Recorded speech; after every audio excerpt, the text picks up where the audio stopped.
Friday Fast Facts. Friday Fast Facts. Friday Fast Facts. Friday Fast Facts.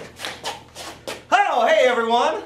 That was Sarah Young, our head of marketing. Hey Avery, how are you doing today? I'm doing great, Josh, and yourself? Oh, fantastic. I'm Josh Kirbach, this is Avery Hodge, and this is another episode of Friday Fast Facts.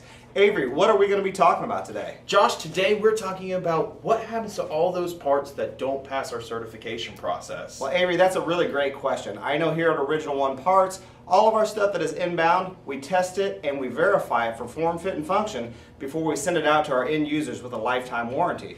So Avery, what is it that we do with our parts that do not make the cut? You know, Josh, I'm not really sure, but I think we've got an expert here in the studio today. That's a great point, Avery. Hey, let's welcome in Sean Higgs, our head engineer and head of quality control. Sean, come on out. Hey guys, great to see you. Great seeing you, Sean. So, Sean, Avery has a question for you. Sean, what happens to all these parts that don't pass our certification process? So guys, that is a great question. Here at Original One, we have a highly technical, multi-stage certification process that each part goes through before it leaves the building. And if you wouldn't mind opening that trash can for me. So this is exactly what we do with bad parts. Wow, that is great, Sean. Thanks for stopping by. Any questions?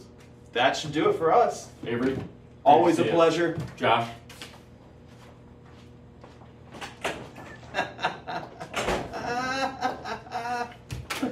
Well, everyone, thank you for stopping by. That was another episode of Friday Fast Facts. And remember, it's not just a part in the box, it's the original one. And also remember, another man's trash is another man's treasure.